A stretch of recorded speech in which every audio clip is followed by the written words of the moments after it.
ಮಾತಾಡಗಳ ಸೊಲ್ಮೇಲು actually ತುಂಬಾ ಖುಷಿ ಆಯಿತು ಇವತ್ತು ದಸ್ಕತ್ ಸಿನಿಮಾ ನೋಡಿ.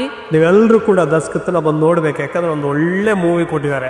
ಆ್ಯಂಡ್ ಡೆಫಿನೆಟ್ಲಿ ನಿಮ್ಗೆ ಈ ಸ್ಟೋರಿ ತುಂಬ ಇಷ್ಟ ಆಗುತ್ತೆ. ಆ್ಯಂಡ್ ನಮ್ಮದಪ್ಪ ಈ ಸ್ಟೋರಿ ನಮ್ಮ ನೇಟಿವಿಟಿ ಅಂತ ಅನ್ಸುತ್ತೆ. ಸೊ ನನಗಂತೂ ತುಂಬ ಖುಷಿ ಕೊಡ್ತು.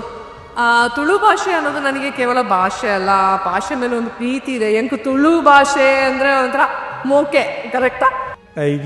ಏನಂತೀನಂದ್ರೆ ಒಂದು ಒಳ್ಳೆ ಅಡಿಗೆ ರೆಡಿ ಮಾಡಿದ್ದಾರೆ. ಈ ಅಡಿಗೆನ ಎಲ್ರಿಗೂ ಆದಷ್ಟು ಜನಕ್ಕೆ ಬಡಿಸಿದ್ದಾರೆ. ನಾನು ಇವತ್ತು ಊಟ ಮಾಡಿದ್ದೀನಿ. ನೀವೆಲ್ಲರೂ ಕೂಡ ಆದಷ್ಟು ಬೇಗ ಈ ಊಟನ ಮಾಡಬೇಕು, ಇದರ ಒಂದು ರುಚಿಯನ್ನು ನೀವು ಪಡ್ಕೋಬೇಕಂತ ಕೇಳ್ತಿದ್ದೀನಿ. ಬೇರೆ ಕನ್ನಡ ಸಿನಿಮಾಗಳನ್ನು, ಬೇರೆ ಭಾಷೆ ಸಿನಿಮಾಗಳನ್ನು ಹೇಗೆ ನೀವು ಉತ್ತುಂಗಕ್ಕೆ ತಗೊಂಡು ಹೋದ್ರಿ, ಹಾಗೆ ದಯವಿಟ್ಟು ನಮ್ಮ ದಸ್ಕತ್ ಸಿನಿಮಾನ ಕೂಡ ಅಷ್ಟೇ ಎತ್ತರಕ್ಕೆ ತಗೊಂಡು ಹೋಗ್ಬೇಕು ಅಂತ ಕೇಳ್ಕೊತೀನಿ. ಜೊತೆಗೆ ನಮ್ಮ ವಿಶ್ವ ಹಬ್ಬ ಆ್ಯಕ್ಟಿಂಗ್ ಅಂತೂ ನಿಜವಾಗ್ಲೂ ಪಾತ್ರದಲ್ಲಿ ಮುಳುಗೋಗಿತ್ತ ಅವನು. ಪ್ಲೀಸ್ ಇಂಥ ಒಂದು ಟೀಮಿಗೆ ನಾವೆಲ್ಲರೂ ಪ್ರೋತ್ಸಾಹ ಕೊಡೋಣ. ಈ ಸಿನಿಮಾ ಮಿಸ್ ಮಾಡ್ಕೋಬೇಡಿ, ತುಂಬ ಅದ್ಭುತವಾದ ಮೂವಿ.